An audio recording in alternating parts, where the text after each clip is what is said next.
ಬೀದಿಗಳಲ್ಲಿ ವಜ್ರಗಳನ್ನು ರಾಶಿ ಹಾಕಿ ಮಾರಾಟ ಮಾಡುವ, ಚಿನ್ನವು ಸರ್ವೇ ಸಾಮಾನ್ಯವಾಗಿದ್ದ ಒಂದು ನಗರವನ್ನು ಕಲ್ಪಿಸಿಕೊಳ್ಳಿ.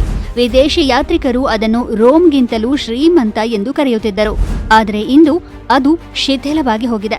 ನಾವು ಯಾವ ಸ್ಥಳದ ಬಗ್ಗೆ ಹೇಳ್ತಾ ಇದ್ದೇವೆ ಅಂತ ಬಹುಶಃ ನೀವು ಊಹಿಸಿರಬಹುದು. ಹೌದು, ಇದು ನಮ್ಮ ಹಂಪಿಯ ಕಥೆ. ಒಂದು ಕಾಲದಲ್ಲಿ ವಿಜಯನಗರ ಸಾಮ್ರಾಜ್ಯದ ವೈಭವಯುತ ರಾಜಧಾನಿಯಾಗಿತ್ತು ಈ ಹಂಪಿ. 1336ರಲ್ಲಿ ಹಕ್ಕ ಮತ್ತು ಬುಕ್ಕರಾಯರು ಸ್ಥಾಪಿಸಿದ ಇದು ಕೇವಲ ಸಾಮಾನ್ಯ ರಾಜ್ಯವಾಗಿರಲಿಲ್ಲ. ಇದು ವಿಶ್ವದ ಅತಿ ದೊಡ್ಡ ಮತ್ತು ಶ್ರೀಮಂತ ನಗರಗಳಲ್ಲಿ ಒಂದೆನಿಸಿತ್ತು. 16ನೇ ಶತಮಾನದ ಹೊತ್ತಿಗೆ ಹಂಪಿ ಸುಮಾರು 5 ಲಕ್ಷ ಜನಸಂಖ್ಯೆಯನ್ನು ಹೊಂದಿತ್ತು.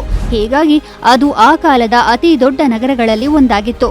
ಡೊಮಿಂಗೋ ಪೇಸ್ ಮತ್ತು ನಿಕೋಲೋ ಡಿ ಕಾಂಟಿಯಂತಹ ವಿದೇಶಿ ಪ್ರಯಾಣಿಕರು ಇದನ್ನು ಊಹಿಸಲಾಗದ ಸಂಪತ್ತಿನ ನಗರ ಎಂದು ಬಣ್ಣಿಸಿದ್ದರು. ಇಲ್ಲಿನ ಮಾರುಕಟ್ಟೆಗಳು ಜಗತ್ತು ಕಂಡ ಯಾವುದೇ ಮಾರುಕಟ್ಟೆಗಳಿಗಿಂತ ಭಿನ್ನವಾಗಿದ್ದವು. ವಜ್ರಗಳು, ಮುತ್ತುಗಳು ಮತ್ತು ಮಾಣಿಕ್ಯಗಳನ್ನು ಬಹಿರಂಗವಾಗಿ ರಾಶಿ ಹಾಕಿ ಮಾರಾಟ ಮಾಡಲಾಗುತ್ತಿತ್ತು. ಕುದುರೆಗಳನ್ನು ಅರೇಬಿಯಾದಿಂದ ಆಮದು ಮಾಡಿಕೊಳ್ಳಲಾಗುತ್ತಿತ್ತು.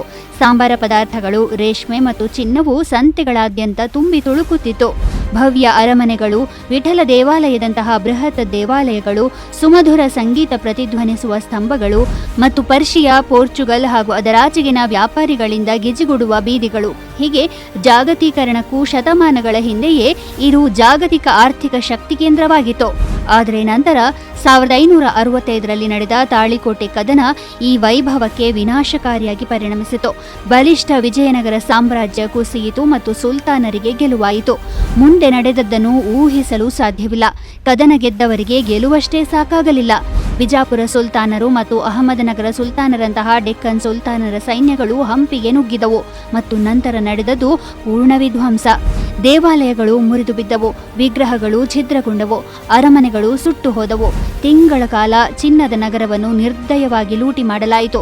ಒಂದು ಕಾಲದಲ್ಲಿ ವಜ್ರಗಳನ್ನು ಮಾರಾಟ ಮಾಡುತ್ತಿದ್ದ ಅದೇ ಬೀದಿಗಳೆಲ್ಲ ಬೂದಿಯಾಗಿ ಬಿಕೋ ಎಂದವು.